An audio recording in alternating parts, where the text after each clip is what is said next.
Vous écoutez Les Éclaireurs de Dialogue, le podcast de la librairie Dialogue à Brest.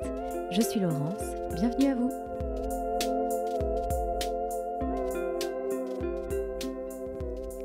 Pétillante, c'est le mot qui vient à l'esprit quand on rencontre Véronique Ovaldé. Dans ses romans, comme dans la conversation, cette amoureuse des livres nous embarque dans son univers et nous donne envie de lire avec passion et ardeur. À l'occasion de la parution de Filles en colère sur un banc de pierre, coup de cœur de nos libraires Laure et Rosen, elle est venue nous rendre visite à Dialogue pour une rencontre avec les lecteurs brestois et l'enregistrement de ce podcast. Au fil de la conversation, elle nous parle de la vocation d'écrivain, des pouvoirs de la lecture, du territoire de l'enfance, des mécaniques si universelles de la famille, du plaisir de raconter, et elle nous confie même un conseil de lecture. Prêt pour une plongée dans l'univers de Véronique Ovaldé ? Les éclaireurs de Dialogue, c'est parti!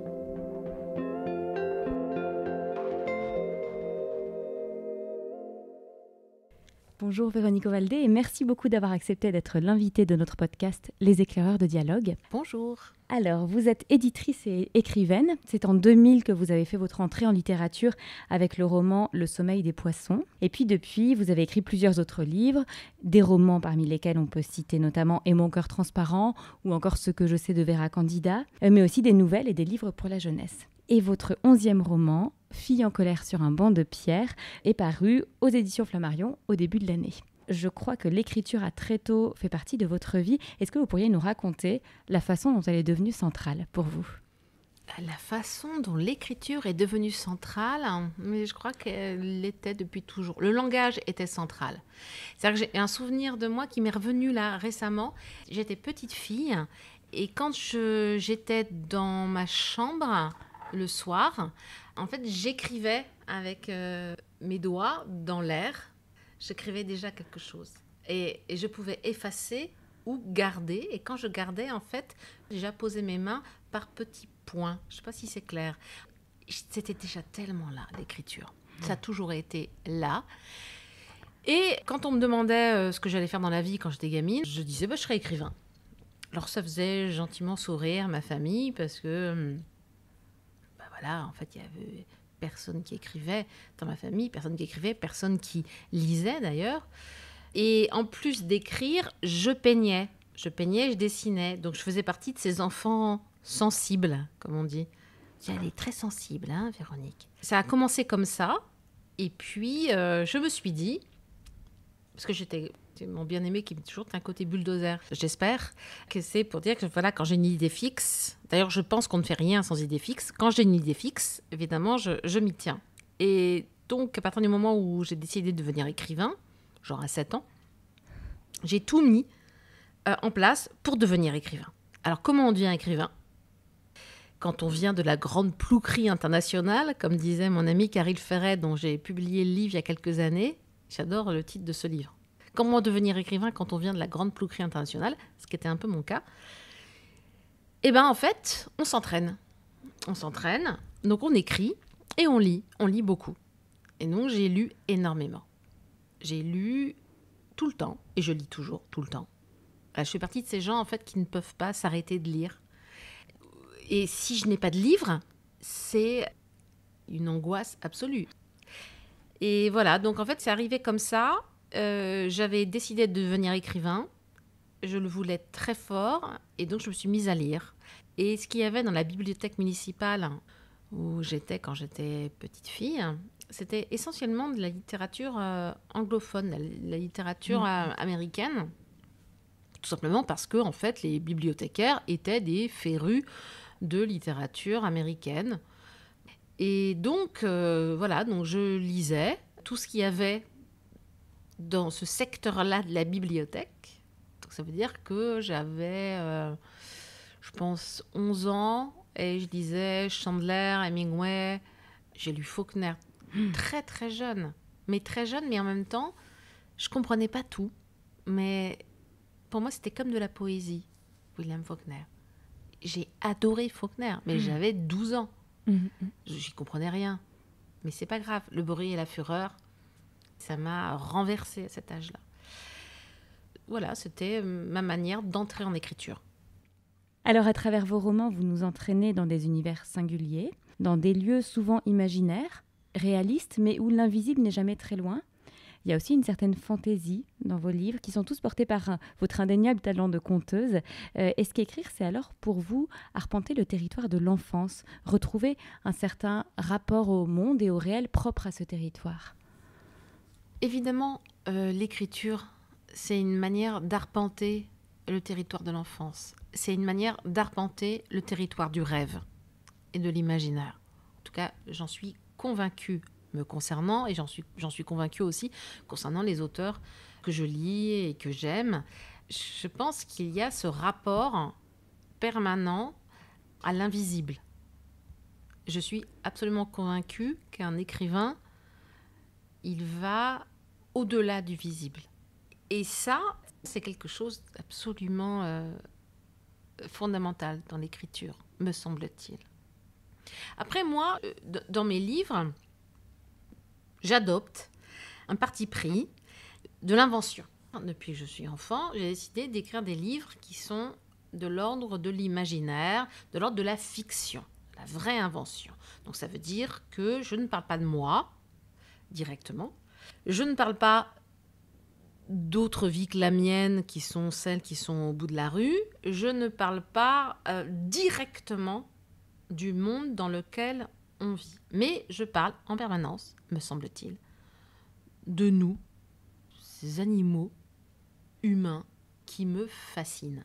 Depuis toujours, depuis que je suis petite fille, ça me fascine en fait, quel genre d'animaux nous sommes. C'est pour ça d'ailleurs dans le livre, je dis que nous avons cette espèce de privilège et cette malédiction de savoir que tout ça va se terminer. Et j'ai l'impression que tous les livres fondamentaux que j'ai lus dans ma vie, tous les romans fondamentaux que j'ai lus dans ma vie, parlent de ça, de comment s'accommoder de notre nature éphémère. Comment fabriquer nos vies en sachant qu'elles vont se terminer. À la fois, savoir qu'elles vont se terminer donne dignité et forme à nos vies. Mais comment faire avec ça? La littérature, moi, m'a toujours beaucoup aidée pour essayer de voir à peu près un sens à tout ça. Et c'est une question qui traverse en effet votre nouveau roman, Fille en colère sur un banc de pierre. Alors dans ce livre, vous nous menez sur une île fictive nommée Iazza, située au sud de la Sicile. Et sur cette île, nous suivons l'histoire de la famille Salvatore, 2 parents et 4 filles. Une famille qui va vivre une tragédie, la disparition de l'un des enfants.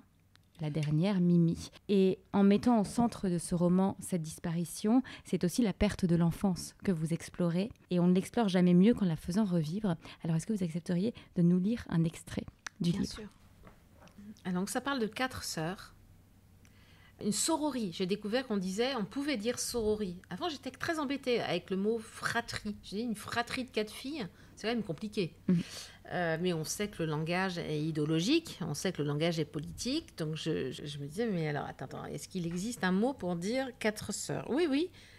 Les sœurs, c'est les sorories. En sociologie, ça s'appelle comme ça. La sociologie, l'avantage, c'est qu'en fait, c'est technique, presque. Le langage, il est technique et il n'est pas du tout entaché d'idéologie, je crois, en tout cas en bonne part, contrairement à celui qu'on utilise chaque jour. Donc, en l'occurrence, je fais le portrait de ces 4 petites filles qui font partie d'une sororie. Elles eurent toutes 6 ans un jour ou l'autre sur cette île. Ce fut le meilleur moment de leur vie. Sans doute parce qu'à 6 ans, elles étaient trop égoïstes et trop comblées pour percevoir les ténèbres. Souvenez-vous de cet âge où la vue d'un lit vous donnait envie de faire du trampoline et pas du tout de vous y assoupir. Souvenez-vous de cet âge où vous faisiez 8 fois le chemin qui menait à la plage parce que vous couriez devant les adultes et que vous reveniez sur vos pas pour aller les chercher comme un chiot impatient et puis vous repartiez en sens inverse et les adultes étaient si lents, si lourds, si bavards. Souvenez-vous de cet âge où jamais vous ne marchiez mais toujours sautilliez. Souvenez-vous de cet âge où construire un château de sable vous demandait un tel degré d'implication que vous étiez quasiment désespéré à l'idée de sa nature éphémère. Souvenez-vous de cet âge où vous aviez toujours raison, même si vous étiez aussi peu expérimenté qu'un beignet. Souvenez-vous Les adultes étaient incessamment tiraillés quand ils vous parlaient ou vous regardaient entre l'agacement et l'attraction. Vous ignoriez que les mammifères sont programmés pour aimer leur progéniture et tout ce qui ressemble de près ou de loin à une progéniture de mammifères. Ne les voyiez-vous pas s'extasier devant des chatons ou des bébés phoques? Cela ne vous alertait pas? Vous continuiez de sauter sur les lits et de danser en ayant l'impression d'être une ballerine, la grâce incarnée, la beauté absolue, et personne ne vous détrompait. Souvenez-vous de cet âge où vous aimiez tant que l'on vous chatouille et vous riez. De ce rire particulier, hoquetant, idéal, éphémère, un rire de plaisir pur, un modèle de rire, un rire qui disait « Je n'en ai pas assez, je n'en aurai jamais assez, je veux que ça continue toujours. » L'impossibilité de revenir à cet âge, l'impossibilité paralysante de revenir à cet âge. Et vous deviniez déjà que plus on vieillit, plus on se fossilise, plus on s'immobilise, plus on devient une excroissance osseuse qui a du mal à bouger, plus on devient une arthrose ou un genou sans cartilage, et moins on aime sauter sur les lits et se faire chatouiller en hoquetant. Vous le deviniez, mais ça vous arriverait jamais. Vous étiez quelqu'un de spécial, sans doute immortel. C'était impossible autrement. Vous regardiez les adultes avec un peu de pitié. Ils étaient si vieux, et leur corps était si poilu, si peu discipliné. Le vôtre était une flèche, quelque chose qui traversait l'espace avec agilité, avec une forme de ferveur, quelque chose de lisse, de soyeux, d'odorant. Vous étiez parfaite. Les adultes vous le disaient. Les adultes aiment tellement les enfants. Ils aiment les toucher, ils aiment les embrasser, ou du moins les femmes. Vous l'aviez remarqué. Les hommes aiment leurs propres enfants, peu souvent à parts égales, vous l'aviez remarqué aussi, mais rarement ceux des autres.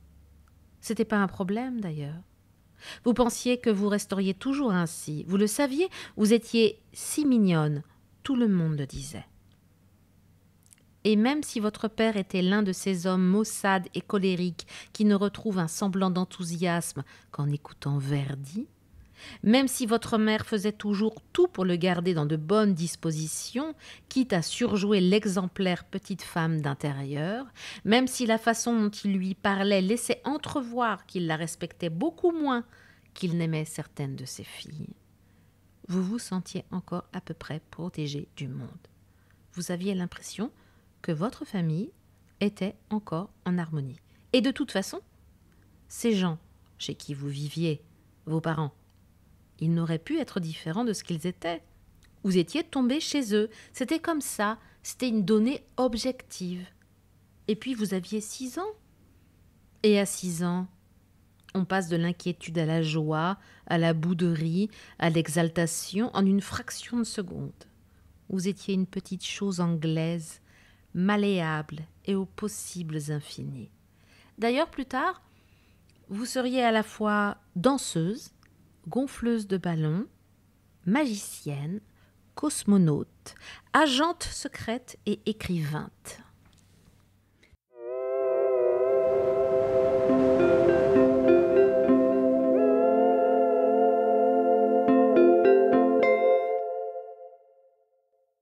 À travers cet extrait, on ressent la joie pure de l'enfance, son côté très éphémère aussi. On plonge aussi dans la mécanique de la famille Salvatore, qui, comme toutes les familles, construit ses membres, les définit, les enferme parfois, les détruit aussi. Qu'est-ce qui vous intéressait dans l'exploration de ce thème? La famille, c'est ce qui nous est commun à tous. Qu'on en ait une, qu'on n'en ait pas, et dans ce cas-là, elle nous manque atrocement, qu'on en ait une qui soit à peu près équilibrée, qu'on en ait une qui soit atrocement toxique, en fait, c'est notre lieu commun. Et avec ce livre, en fait, je voulais explorer la famille comme un écosystème singulier. Et là, on a donc cette sororie, on a les 4 sœurs face au père, le père maussade et colérique dont je parlais il y a un instant, et leur mère qui fait tout pour le garder dans les meilleures dispositions possibles. Donc là, on est dans une économie familiale assez classique, d'un père dominateur, d'un système patriarcal, on l'appelle le vieux ou sa seigneurie, et puis d'une femme, en fait, d'une mère qui court entre les gouttes. On se trouve sur une île près de la Sicile. Les systèmes insulaires ressemblent aux systèmes familiaux, des écosystèmes un peu particuliers. Et donc, on se retrouve sur cette île qui est dans un fonctionnement assez archaïque des familles. Classique et archaïque, on va dire. Très patriarcal comme système. Je m'intéressais beaucoup à la manière dont on se construit dans ce genre de système patriarcal, fort. Pas violent, d'ailleurs, mais fort. Parce qu'en fait, Salvatore, le père, il n'a jamais été méchant avec aucune de ses filles. Simplement, ce qui s'est passé, c'est qu'il a 4 filles. Bon, et comme il le dit, mi-figue, mi-raisin, n'avoir que 4 filles, c'est ne pas avoir vraiment d'enfants. Et en même temps, il va, sur ces 4 filles, il va en préférer 2. Ce qui est quelque chose d'assez classique dans la famille. Il y a des enfants qui sont préférés. Et alors, simplement, ce qui est terrible dans les sorories, justement, c'est qu'en fait, les filles vont être préférées surtout à cause de leur physique, de leur amabilité, de leur charme. Je trouve que c'est quelque chose de tellement injuste, tellement terrifiant. Ça fait tellement de ravages. C'est drôle parce que là, depuis quelque temps, je fais des tournées en librairie et il y a plein de gens qui viennent me voir et qui me disent « Ouais, je suis l'aînée de 4 sœurs, je suis l'aînée de 5 sœurs, je suis au milieu d'une sororie. » Et elles me disent « Mais c'est fou, en effet. On était catalogués par notre physique. » Et c'est terrifiant, non ? J'en parlais l'autre fois à des institutrices, alors c'était des femmes qui ont bien voulu répondre à ma question et qui étaient prêtes à vraiment dire les choses, qui n'étaient pas dans le déni. Elles m'ont dit oui, en fait, il s'avère qu'on a tendance à interroger plus les enfants qui sont beaux, les enfants qui sont charmants. Et donc ça, c'est quelque chose qui me tarabustait depuis fort longtemps. Donc j'ai eu envie de mettre en scène cette histoire de famille et les ravages que peuvent faire cette préférence et cette élection de certains parents. Alors celle dont on suit la voie pour découvrir cette histoire, c'est Aïda, la 3e des filles, celle qui a été bannie de l'île à 16 ans et qui revient pour la première fois 15 ans plus tard. Mais c'était la préférée. C'était la préférée. Alors Aïda, c'est une héroïne forte, minérale, qui s'est construite autour d'une grande douleur. Et vous l'écrivez, compte tenu des conditions dans lesquelles elle a été élevée, Aïda est la meilleure version possible d'elle-même. C'est une héroïne qui s'inscrit dans la droite lignée de celle de vos précédents romans. Qu'est-ce qui vous attire alors chez ces personnages féminins forts, presque guerriers, et en même temps en quête de liberté? Je ne sais pas ce qui m'attire là-dedans, mais c'est vrai en fait que systématiquement, mon écriture me porte vers ce genre d'héroïne. J'ai pas écrit toujours des livres dont le personnage principal était une femme guerrière qui s'émancipait, mais c'est vrai que certains textes que j'ai écrits, dont Vera Candida, et celui-ci en particulier, ce sont des personnages féminins qui sont en colère parce qu'elles ne sont pas contentes du tout de la manière dont on les a traitées. Alors je pense que c'est lié à mon histoire. Je n'écris pas des livres en fait sur ma propre histoire, ça je ne le fais pas du tout et je ne veux pas raconter ma propre vie. Et donc toute l'histoire de ma famille, de ma mère, de mon père et de comment je me suis devenue écrivain et comment j'ai été en quelque sorte une sorte de bulldozer pour obtenir ce que je voulais. Donc je ne le raconte pas directement, mais évidemment ça infuse dans tous mes livres. Et donc ces personnages féminins qui ont toutes choisi une manière d'être au monde un peu différente les unes des autres. Là par exemple on a Aïda. Aïda, elle est tenue pour responsable de la disparition de sa petite sœur. Elle a 8 ans, la petite a 6 ans. Le lendemain du carnaval, il n'y en a qu'une qui rentre à la maison, il n'y a que Aïda, donc Mimi disparaît. On va la tenir responsable de cette disparition. Elle va évidemment souffrir atrocement de cette responsabilité, de cette culpabilité, et elle va se construire avec cette culpabilité. C'est comme en fait si on fabriquait des caparaçons, vous voyez, elle se fabrique, et son fil à plomb, c'est la culpabilité, et puis elle se fabrique quelque chose autour pour pouvoir vivre avec cette culpabilité et ce remords. Donc elle se fabrique à Palerme, elle devient donc cette femme un peu particulière, un peu froide, parce que justement, elle s'est raidie, mais elle a des passions. Une de ses passions, c'est la mécanique quantique. J'ai une passion pour la mécanique quantique. Alors ça, c'est pratique. En fait, on peut mettre chez nos personnages, on peut leur insuffler nos propres obsessions. Ça, c'est très pratique. Et donc voilà, donc je parle de mon obsession de la mécanique quantique à travers le personnage d'Aïda. Et Aïda, au moment où on lui dit que son père est mort, elle va revenir sur l'île.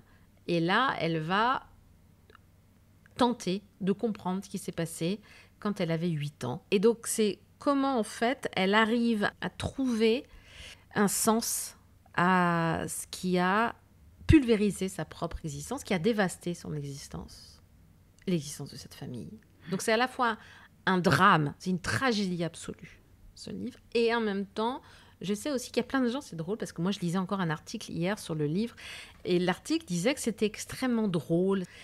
Et je sais qu'il y a ça aussi chez moi. Il y a ça aussi dans tous mes livres. Il y a cette conviction que notre nature humaine est fondamentalement tragique, et en même temps, qu'on est des animaux comiques, quand même. Il y a plein de choses drôles dans mes livres.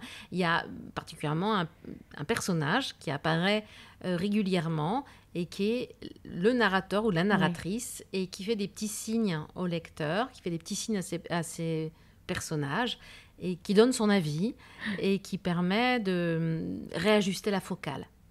Et ça, c'est une voix entre parenthèses, c'est présent dès le tout début et tout au long du livre. Et en effet, ça nous permet de prendre du recul, de modifier notre regard, de nous faire sourire aussi, rire. C'est une voix assez caustique. Et c'est peut-être votre roman où elle est le plus présente, cette voix. Comment est-ce qu'elle se construit et qu'est-ce qui explique qu'elle se soit affermie? Est-ce qu'il fallait s'autoriser pour ça? Oui, vous avez raison, il fallait s'autoriser. D'ailleurs, quand je l'ai écrit, ce roman, je me suis demandé si mon éditrice, elle allait me dire peut-être un peu trop là, ta petite présence permanente qui fait des petits signes au lecteur, peut-être un peu trop. Et en fait, elle a adoré. Et elle a adoré, et je me rends compte que plein de gens m'en parlent comme si c'était une manière d'accompagner la lecture qui leur convenait.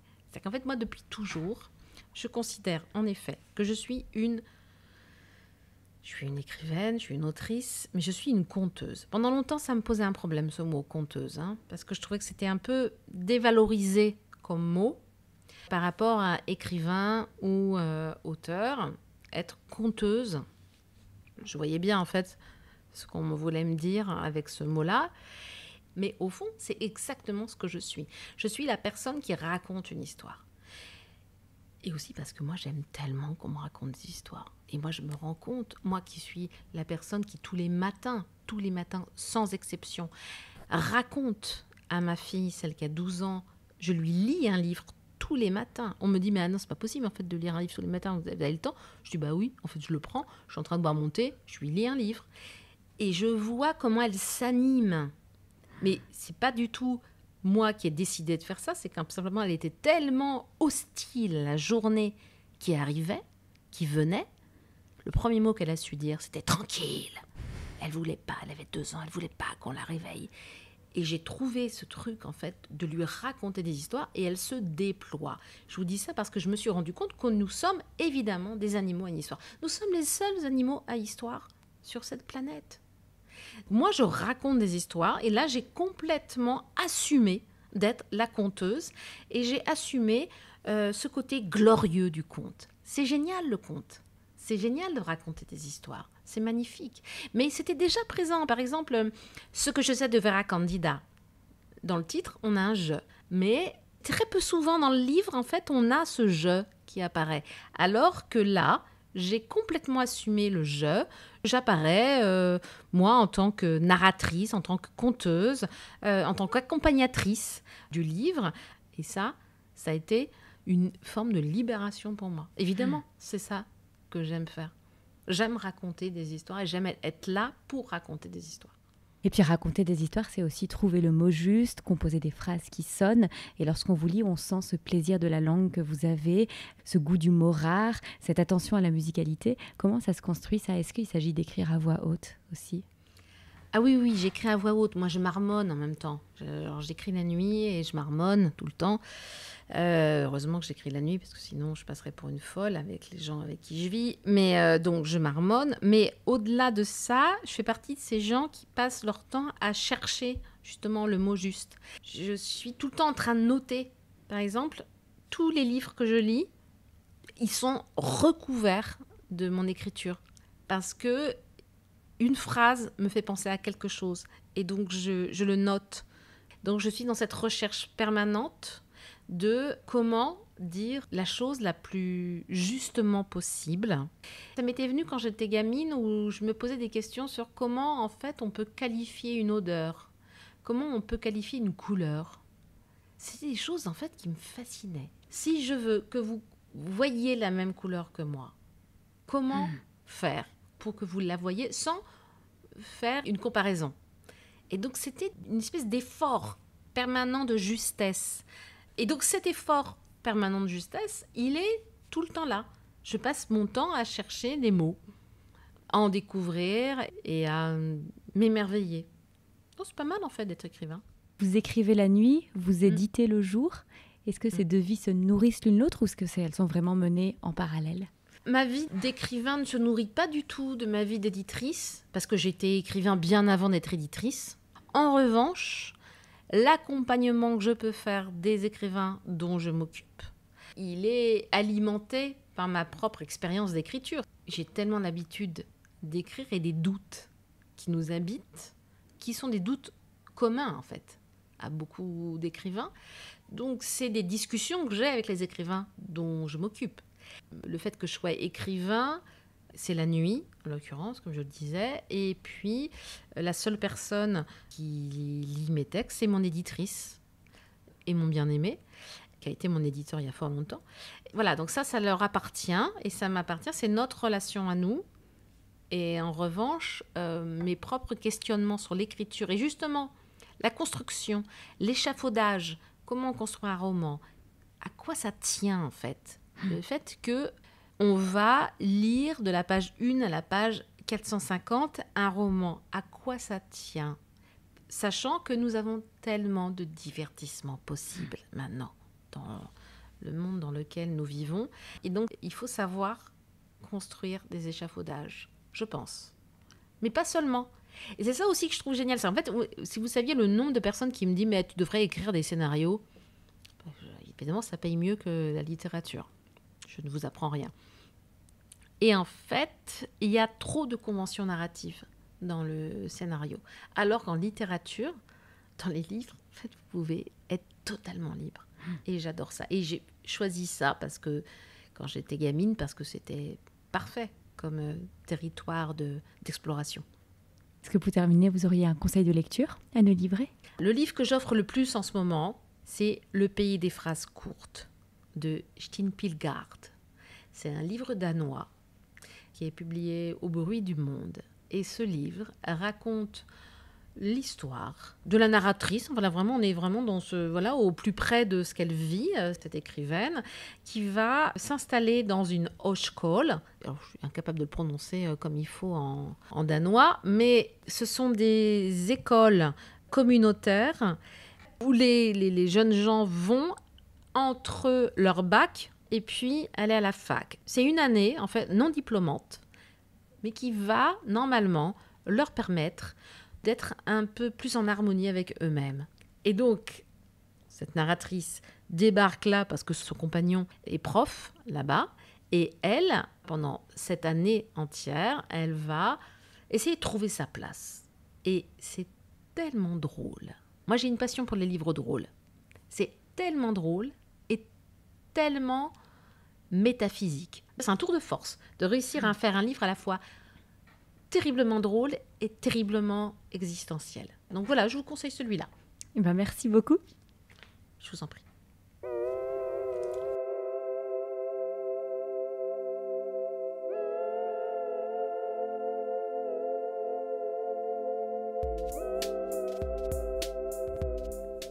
cet épisode des Éclaireurs de dialogue se termine.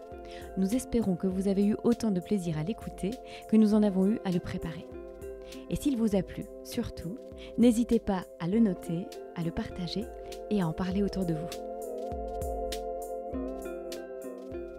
Peut-être que cette conversation vous a donné des envies de lecture ?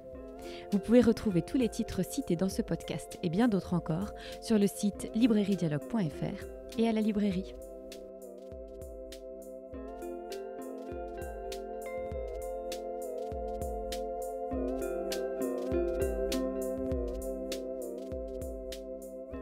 Quant à moi, il me tarde déjà de vous retrouver pour un prochain épisode. À très vite pour de nouvelles découvertes.